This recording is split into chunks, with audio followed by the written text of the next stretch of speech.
सुषमा की जब शादी हुई थी तब वो अपने ससुराल की इकलौती बहू थी। जब वो शादी करके इस घर में आई थी तब उसके परिवार में कुल 3 लोग थे, सुषमा, उसका पति और उसकी सास। लेकिन कुछ समय बाद ऐसा कुछ हुआ कि सुषमा की सास का निधन हो गया। फिर 2 साल बाद उसका परिवार आगे बढ़ा और उसने 2 बेटे और 2 बेटियों को जन्म दिया। अब वो 2 से 6 हो गए। अपने सास ससुर के जिस घर में वो लोग रहते थे वो एक छोटा सा घर था। वैसे तो सास ससुर के मकान में रहना बड़े ही गर्व की बात है, लेकिन क्या हो जब बढ़ते परिवार के साथ छोटे घर में रहना मुश्किल हो जाए। उस घर में एक छोटा सा बेडरूम और छोटा सा हॉल, इसके साथ टॉयलेट, बाथरूम और एक किचन था। जब तक सुषमा के बच्चे छोटे थे तब तक तो गुजारा बड़े ही अच्छे से चल रहा था, लेकिन जैसे ही सुषमा के चारों बच्चे बड़े हुए उस घर में गुजारा करना मुश्किल हो गया और अब ये घर छोटा लगने लगा था। लेकिन अपने पुश्तैनी मकान से जुड़े होने के कारण सुषमा किसी भी कीमत पर इस घर को छोड़कर नहीं जाना चाहती थी। अब उसका बड़ा बेटा जवान हो गया और उसकी अच्छी नौकरी लग गई। एक रोज, माँ अब तो मैं भी कमाने लगा हूँ, तो क्यों ना हम एक अच्छा सा फ्लैट ले लें और वहीं चल कर रहें। क्यों ले फ्लैट? मुझे तो नहीं रहना उस घोंसले में। भला वो भी कोई घर होता है? वो तो बस कैद खाना होता है। ना तो अपनी कोई जमीन और ना ही छत, बस पड़े रहो उस कुटिया में। मुझे तो लगता है हमारी सारी उम्र जमीन पर बिस्तर लगाने में ही बीत जाएगी। तू क्यों चिंता करती है? कुछ महीनों में तेरी शादी हो जाएगी, फिर तू आराम से अपने ससुराल में पलंग पर जाकर सोना। बच्चों के लाख समझाने पर भी सुषमा नहीं मानी। ऐसे ही कुछ दिन बीत गए। फिर एक रोज, माँ मुझे अपने ऑफिस में काम करने वाली सुहानी पसंद है और हम दोनों एक दूसरे से शादी करना चाहते हैं। आप कहो तो मैं उसके घर वालों से बात करूँ। अब जब तूने लड़की पसंद कर ही ली है तो मैं कौन होती हूँ मना करने वाली। बुला ले उनको मिलने। ये सुनकर मयंक खुश हो जाता है, लेकिन वो मन ही मन सोचता है, अगर मैंने सुहानी के पेरेंट्स को अपने घर पर बुलाया तो वो तो इस माचिस की डिब्बी जैसे घर को देखकर ही मना कर देंगे। नहीं, मैं ऐसा करता हूँ, कोई रेस्टोरेंट बुक कर लेता हूँ। फिर दोनों परिवार एक रेस्टोरेंट में मिलते हैं जहाँ सबकी रजामंदी से रिश्ता पक्का हो जाता है। कुछ दिनों बाद दोनों की सगाई का फंक्शन होता है। इसके लिए भी मयंक एक बैंक्वेट हॉल चुनता है जहाँ उनकी सगाई पूरी होती है। बेटा सगाई तो निपट गई, लेकिन शादी के बाद क्या होगा? आप फिक्र मत करो भैया, जब तक कोई जुगाड़ नहीं हो जाता आप और भाभी बेडरूम में सो जाना और मैं, बाबा, माँ और अनिल और सोनम बाहर हॉल में सो जाएंगे। 1 महीने बाद उन दोनों की शादी हो जाती है। शादी के बाद सुहानी अपने ससुराल आ जाती है। इतने छोटे घर को देखकर सुहानी कहती है, ये सब क्या है मयंक? इतना छोटा घर और उसमें इतना बड़ा परिवार। अरे 2 मेहमान नहीं आ सकते घर में? और ये सब तो मुझे पहले नहीं बता सकते थे क्या कि मेरा ससुराल मुश्किल से 1 कमरे का है? देखो सुहानी, तुम इस घर पर मत जाओ। भले ही ये घर छोटा है, लेकिन मेरे घर वालों का दिल बहुत बड़ा है। अरे मैं इसके लिए ब्लेम नहीं कर रही। माना कि तुम्हारे पेरेंट्स बड़ा घर अफोर्ड नहीं कर पाए, लेकिन कम से कम अब तुम तो इस बारे में कुछ सोचो। तुम तो ठीक ठाक कमाते हो, तो आगे की सोचो। सोचकर कोई फायदा नहीं है सुहानी। माँ इसके लिए कभी नहीं मानेगी। वो इस घर को छोड़कर कहीं नहीं जाएगी। लेकिन क्यों? वो मुझे नहीं पता, लेकिन बस मैं इतना चाहता हूँ कि तुम थोड़ा एडजस्ट करना सीख जाओ। उफ, अब एडजस्ट करने के अलावा कोई ऑप्शन छोड़ा भी है तुमने? चलो ठीक है, मैं ट्राई करूंगी। शादी के बाद बुआ मेहमान बनकर अभी भी घर में ही रुकी हुई थी। सुहानी कब से टॉयलेट जाना चाहती थी, लेकिन उसका नंबर ही नहीं आ रहा था। वो गुस्से में मयंक को उठाते हुए कहती है, मयंक ये सब क्या है यार? मुझे कब से टॉयलेट जाना है, पूरे 20 मिनट से रोक कर बैठी हूँ। हाँ तो जाओ ना, किसने रोका तुम्हें? क्यों मेरी नींद खराब कर रही हो? ये तो मुझे भी पता है कि वॉशरूम बाहर ही है, लेकिन वहाँ जो लंबी लाइन लगी हुई है उसका क्या करूँ? पिछले 25 मिनट से तुम्हारे पिताश्री बैठे हैं और जैसे ही मैं जाने लगी तुम्हारी बुआ पेट पकड़कर खड़ी हो गई और फिर नंबर लगाने जाती तब तक तुम्हारी माँ, फिर भाई और बहन आ गई। अब वो सब पेट पकड़कर खड़े हैं। अरे मेरी माँ, धीरे बोल, सब सुन लेंगे। और मेरी बात मानो तो कल से तुम सुबह जल्दी उठ जाया करो। मयंक मैं न सच्ची, मुझे तुम पर गुस्सा आ रहा है। ऐसे ही 2 दिन बीत जाते हैं। सुहानी अपने कमरे में होती है जब सुषमा आकर उसके कमरे के बीचों बीच पर्दा लगाने लगती है। माँ जी, ये आप क्या कर रही हैं? अरे बहू, तुम्हारी बुआ सास कह रही हैं वो अभी कुछ दिन और यहीं रुकेंगी। ऊपर से वो थोड़ी बूढ़ी हैं तो उन्हें गर्मी ज्यादा लगती है, और तुम तो जानती ही हो कि एसी तो सिर्फ तुम्हारे बेडरूम में ही लगा है, इसलिए अब उनकी खाट यहीं तुम्हारे कमरे में लगा रही हूँ। और तुम चिंता मत करो, बीच में ये पर्दा रहेगा तो तुम्हें कोई तकलीफ नहीं होगी, और फिर बाहर हम सब ठीक से आ भी नहीं पाते। क्या अब अपना कमरा भी शेयर करना पड़ेगा? हाँ बहू, अब तुम्हारी शादी हो गई है, मायके के ठाट बाट भूल जाओ। अब न तुम एडजस्टमेंट की आदत डाल लो, और अब बेटे की शादी हो गई है तो मेहमानों को तो बाहर नहीं निकाल सकती ना। अब बूढ़ी बुआ की खाट सुहानी के कमरे में लग जाती है। यहाँ तक तो तब भी ठीक था, लेकिन एसी की ठंडी हवा में सोने से खुद को उसके देवर ननद भी नहीं रोक पाते, और वो भी अपना गद्दा लेकर सुहानी के कमरे में डालकर सो जाते हैं। ये सब देख अब सुहानी का मुंह बनने लगता है। और भले ही उसकी सास उसकी ये पीड़ा नहीं समझ पाती, लेकिन उसकी बुआ सास को सब समझ आ रहा था। सुहानी तो किसी से कुछ नहीं कहती, लेकिन बुआ उसकी पीड़ा समझ जाती है और इसके लिए वो मयंक के साथ मिलकर एक प्लान बनाती है। कुछ दिनों बाद मैं वापस चली जाऊंगी, इसलिए जाने से पहले मैं मनाली घूमना चाहती थी और मैं चाहती हूँ कि हम सब साथ में चलें, पूरा परिवार। न जाने बढ़ती उम्र के साथ फिर ये मौका मिले या ना मिले। अब वो सब एक साथ मनाली चले जाते हैं, जहाँ घूमने के बाद वो सब थक चुके थे। फिर रात के समय वो सब होटल में पहुँचते हैं, जहाँ वो देखते हैं कि इतने बड़े परिवार के लिए मयंक ने सिर्फ एक ही कमरा बुक करवाया हुआ था। अरे ये तुमने क्या किया? इतने सब लोगों के लिए सिर्फ एक ही कमरा? 2 पैसे बचाने के लिए ये क्या किया तुमने?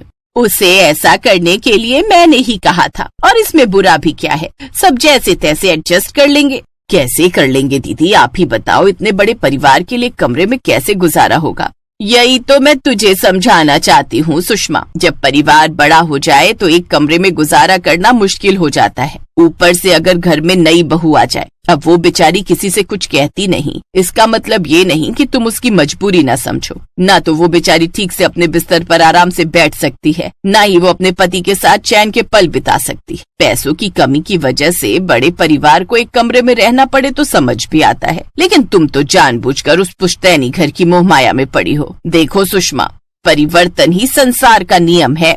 आप ठीक कहती हो। ना जाने अपने बच्चों की बात समझने में मुझे ही क्यों समय लगा। अब मैं अपने बड़े परिवार के लिए बड़ा घर लूंगी। ये हुई ना बात। चलो अब मयंक और सुहानी को अकेला उनके इस कमरे में छोड़ देते हैं और हम सब अपने अपने कमरे में चलते हैं। हाँ, मतलब और भी कमरे बुक कर रखे हैं? तो और क्या, अपनी तरह समझ रखा है क्या मुझे? भले ही गाँव से हूँ, लेकिन बच्चों की प्राइवेसी अच्छे से समझ सकती हूँ। इस तरह सुहानी और मयंक अकेले में समय बिताते हैं। फिर वापस आते ही सुषमा एक बड़ा घर ले लेती है, जिसमें सबके पास एक एक कमरा होता है और अब वो सब खुशी खुशी साथ साथ रहते हैं।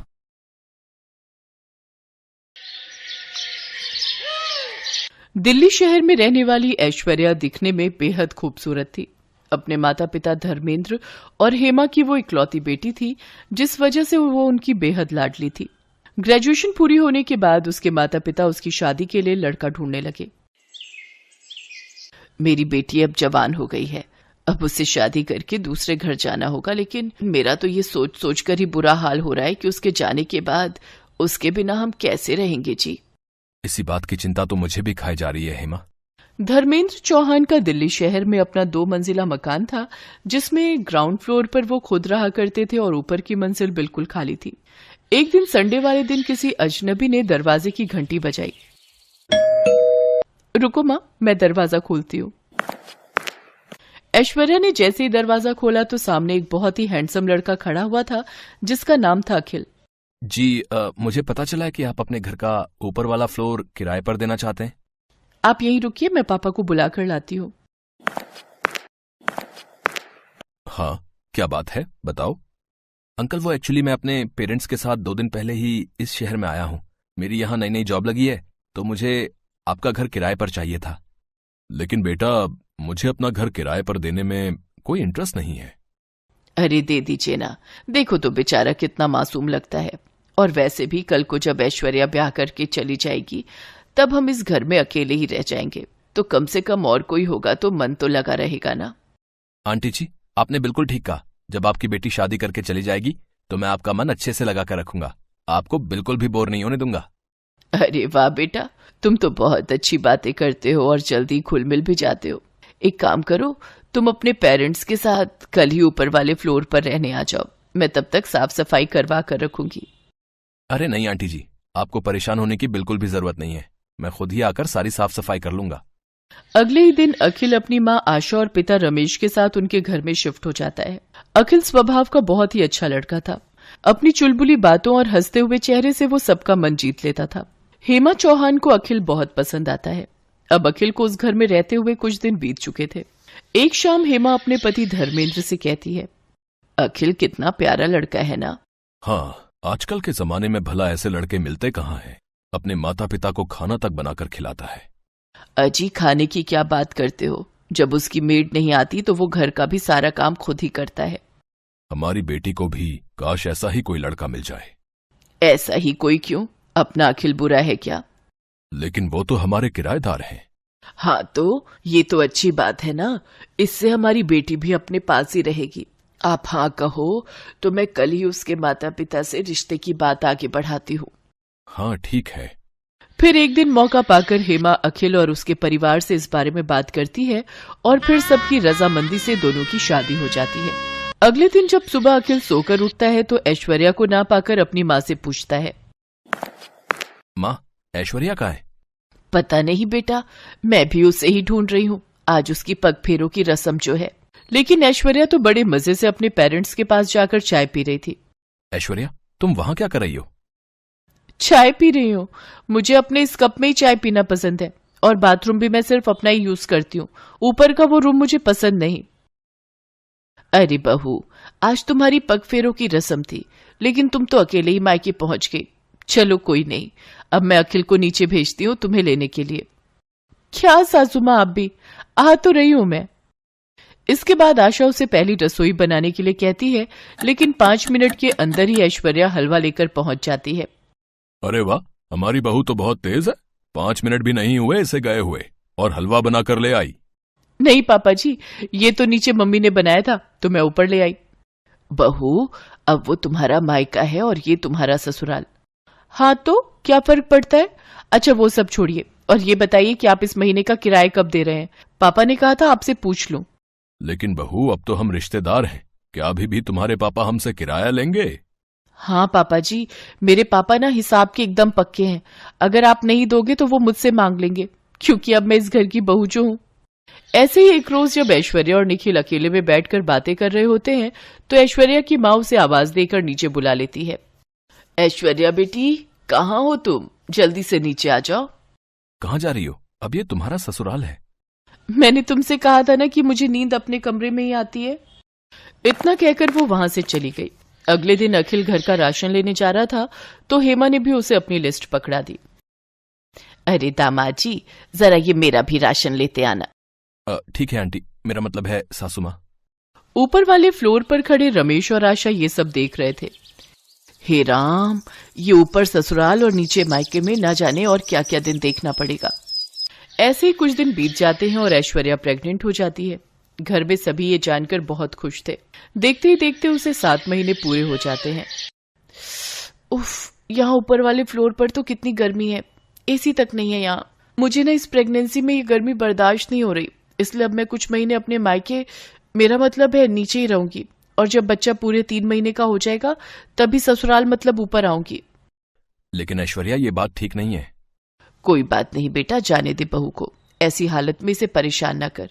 और ये 4 सीढ़ी नीचे तो जा रही है, जब तेरा दिल करे मिलाए कर इससे। नहीं मम्मी जी, ये बात ठीक नहीं। अखिल 10 दिन में एक बार मिलने आ सकते हैं। अरे आखिरकार वो मेरा मायका है ना, अखिल जी का रोज रोज वहां आना अच्छी बात नहीं। ठीक है बहू, जैसा तुम्हें ठीक लगे। काफी सोच विचार के बाद अखिल एक दिन धर्मेंद्र से मिलने नीचे जाता है। अरे आओ दामाद जी, आज मैं आपका दामाद नहीं बल्कि किराएदार बनकर आया हूँ। पापा, हम ये घर खाली करना चाहते हैं। तभी ऐश्वर्या और हेमा भी वहां आ जाती हैं। लेकिन क्यों अखिल, ये मेरा मायका भी तो है। इसलिए तो खाली करना चाहता हूँ क्योंकि ऊपर ससुराल और नीचे मायके ने मुझे मेरी ही बीवी बच्चों से दूर रहने पर मजबूर कर दिया है। और हाँ, कल ही हम यहाँ से शिफ्ट हो रहे हैं अपने नए घर में, तो परसों मैं अपनी बीवी को लेने आऊंगा एक दामाद बनकर।